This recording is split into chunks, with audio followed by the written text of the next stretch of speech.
bill basically provides automatic restoration of voting rights to felons who have served their time, excluding those who have committed violent felonies and those who have committed election fraud. That's the bill. Gosh, I'm sorry, we had Delegate with a similar bill first meeting, and I'm sorry that yours didn't catch up to his. And I think my recollection was it died for lack of a motion, but we have decided that we definitely want to respect our patrons. Oh, no, I appreciate it. Do you have anyone here to speak in favor of the bill? I probably do not. Sure. Oh, yes. Good morning. Good morning. Carol Oliver with the Legal and Voters and the Morning Committee members. And yes, we have been at long-standing support for restoration. Thank you. Ben? Mr. Chairman, members of the subcommittee, Ben Greenberg with Virginia Organizing, and we have always supported such legislation. It's important to help reintegrate people fully into our society, and we support the bill. And Ben, thank you for being here, and I know you probably get this a lot, but it is appropriate that you are here in this room because he took all of these pictures that are on the wall. Well, thank you for the publicity. And every time I'm in here, I say, I want to buy that one, I want to buy that one. Now, of course, I don't have all the money to do that, but Ben, you do an amazing job. So I have 2 other conference rooms in the building as well. Yeah. Hi, Hope Escoto with the ACLU of Virginia. We also support the bill and restoration in Virginia for civil rights of felons. Thank you. Thank you. Yes, sir. My name is William Carino. I'm here on behalf of myself. I think you need to take into consideration that not all felonies are done by evil people with malintent. I have a friend who was charged with a Class 6 felony for wearing a mask over his face when he was 20 years old. Tell me you're going to be able to look him in the eye when he's 40 and tell him that he can't vote in an election because of something he did when he was 20 years old that didn't hurt anybody. I'm asking you to please take into consideration what the fundamental rights you're taking from these people who have made a single mistake early in their life that I'm sure that they have paid the price for. They have done the jail time, paid the fines, done all the restitution that is required of them. Give them a second chance to enter in society as someone who is you and I, someone who's free and able to cast a vote. I mean, this should be common sense. So again, I ask you to please support this bill. Thank you. Yes, sir.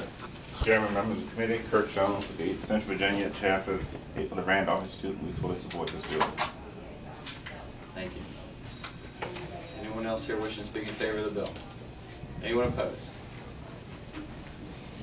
Mr. Chair, and I apologize, when you called me up before, I forgot to identify myself. Nancy Parr, Commonwealth Attorney for the City of Chesapeake on behalf of the Commonwealth Attorneys Association.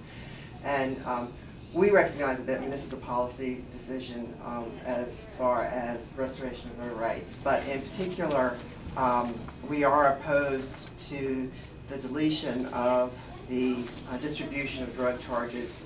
If this was to move forward, we object to the deletion of the distribution of drugs and maintaining a fortified drug house, which as a prosecutor, that is a very dangerous situation. Even though it's not a dangerous crime by definition, a violent crime, it is a dangerous crime. And so if it was to move forward, we object to those being deleted. Any further comments? Mr. Yes. Chairman, Christy Wright, Office of the Executive Secretary, Supreme Court of Virginia. We don't have a position on the bill, but we have raised concerns with the delegate, as we did with Delegate Habib, about the process.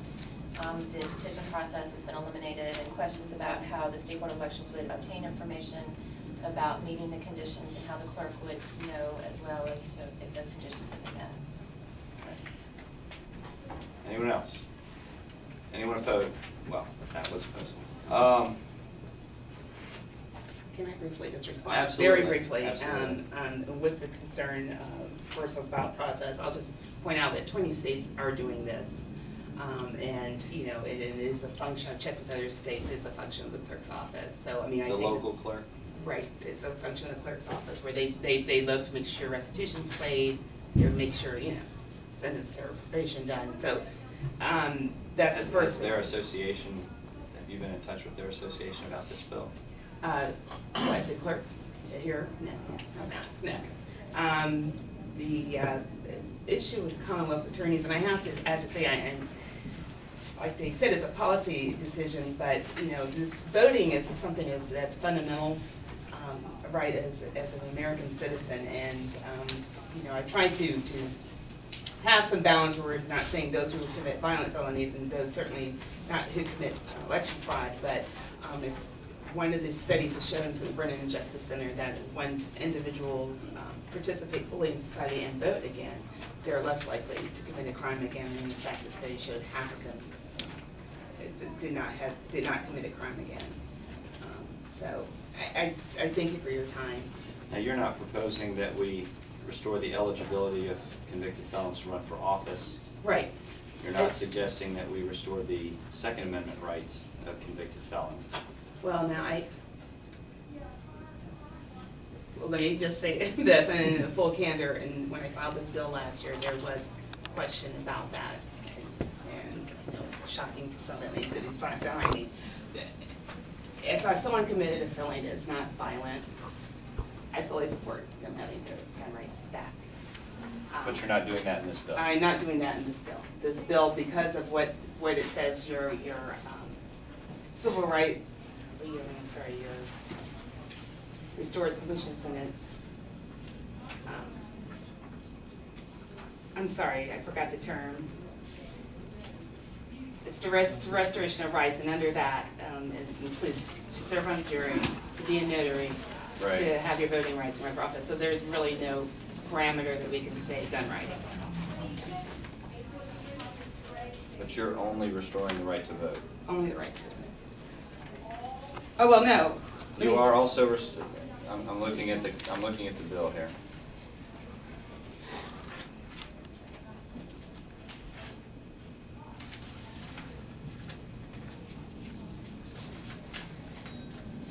Yeah, I mean, if you look at the Only 16, eligible or yeah, registered to vote. to vote.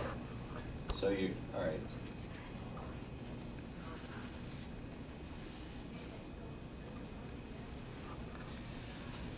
And my concern is that I understand the right to vote is a valued right, as our Second Amendment rights are, as our right to participate fully in democracy, serve on juries, run for office. And I think comprehensively one of the things that this body has endorsed is the concept of the deterrent effect of taking away some of those rights as the result of a conviction for a felony. And I understand the popularity of being able to vote, and that being one of the most strongly held rights of citizens. So I understand why you're coming with that one first, but I think when we start picking and choosing, and it takes away from that deterrent effect, it takes away from the seriousness of that felony offense. I know as an assistant prosecutor, that's what I see every day is people who are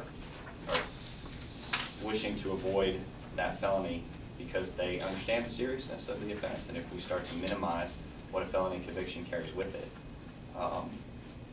you're going to blur that line, and you're going to have more offenses of that kind occur. That's my concern with the bill.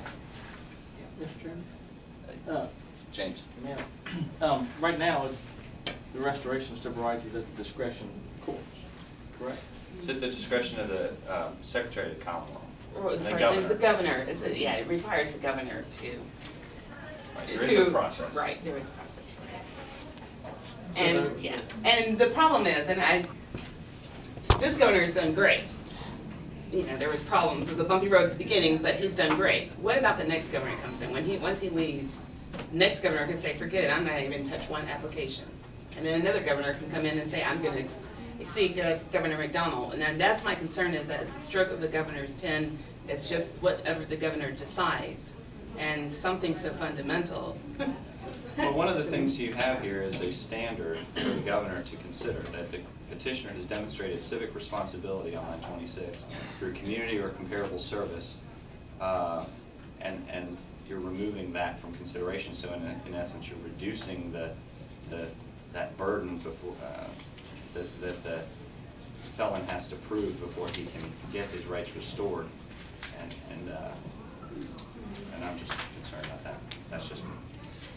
Subcommittee works by motions, and if anyone else has anything they want to add.